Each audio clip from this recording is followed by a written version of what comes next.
As an athlete, you need to be training your mind, which is why in this video, you're going to learn the top mental training tools that all athletes need to know.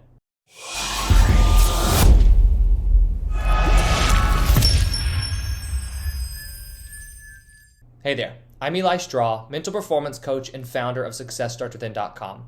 Now, mental training, just like physical training, it needs to be done on a consistent basis. But when you use the mental training tools that you're going to learn in this video, they will help you build confidence, improve your focus, decrease anxiety, help you manage that competition pressure that you face, and overall, it's going to build greater mental toughness. Now, through these tools, you will gain benefits in the way that you approach the game, which is then what translates to greater success on the field or on the court. So the first mental training tool is performance objectives.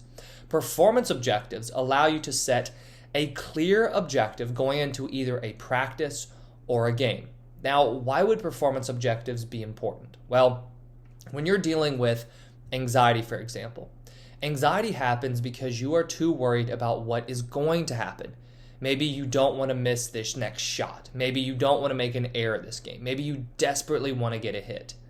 When you're worried about what is going to happen, that leads to anxiety. That anxiety then causes you to play more tense. Sometimes even play more timidly when you're worried too much about what's going to happen and you begin to fear the outcome a little bit. When you are so worried about the outcome, you're not focused on the actual process that's taking place right now, which is going to lead to the outcome that you want. Performance objectives take care of this.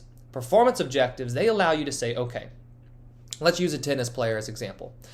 Okay, today I really need to focus on my footwork.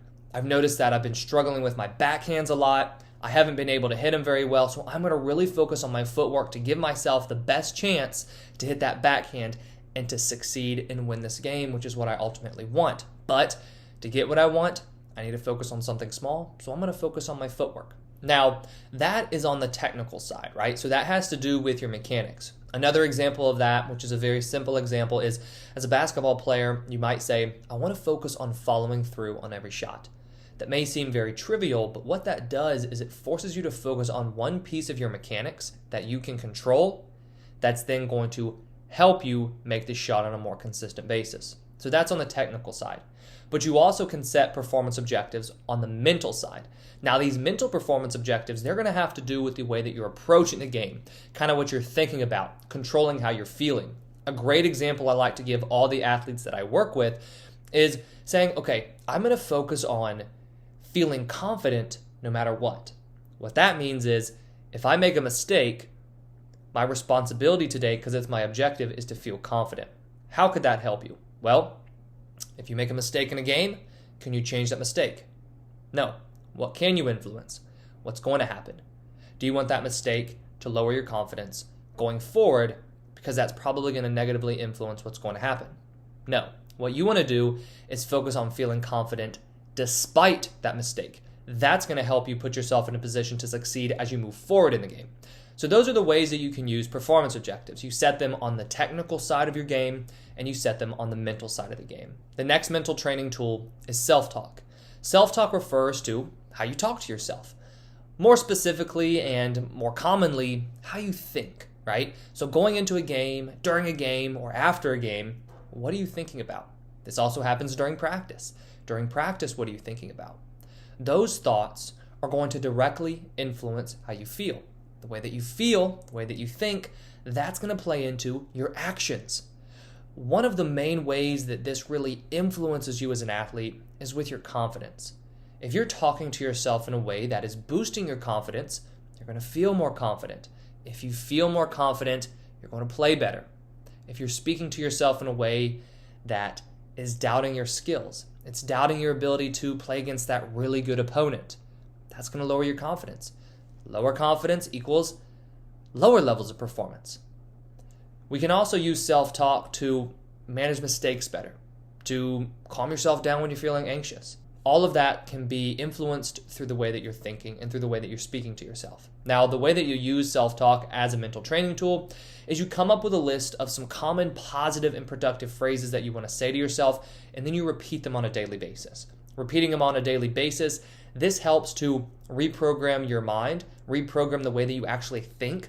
But what it also does is it helps you kind of memorize them so it's easier during a game when you're in the midst of a competition, you're in the midst of all that pressure, you make a mistake, but you remember in your mind that you said, take a breath, let it go, focus on the next play. So self-talk is another powerful mental training tool you can use as an athlete. A third mental training tool you can use is mindfulness. Mindfulness is where you are fully focused in the present moment.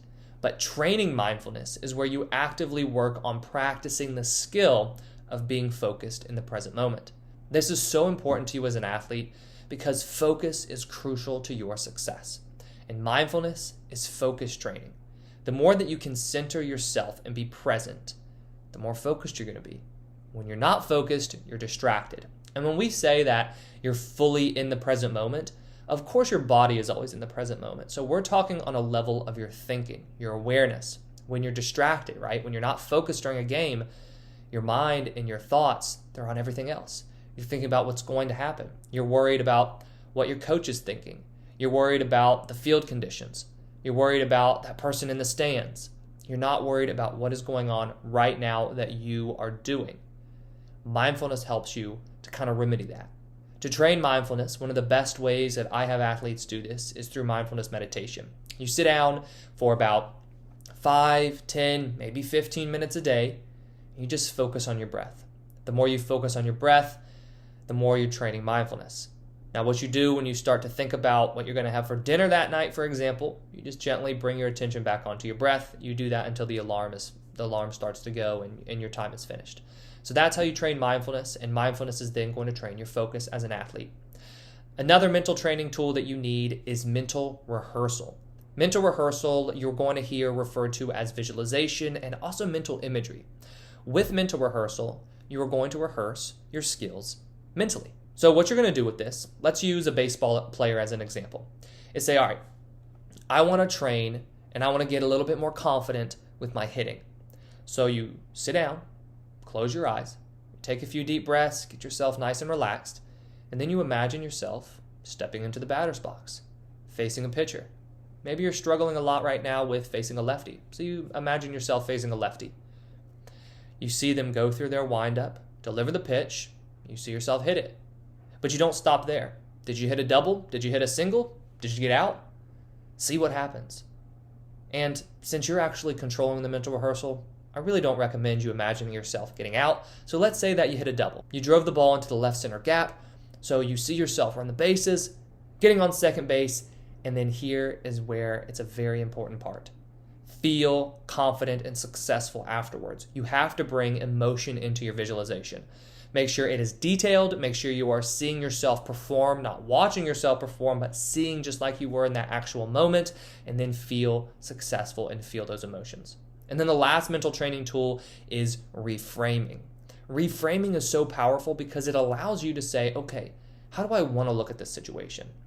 As an athlete, a really good example for this is, let's say you get yelled at by your coach.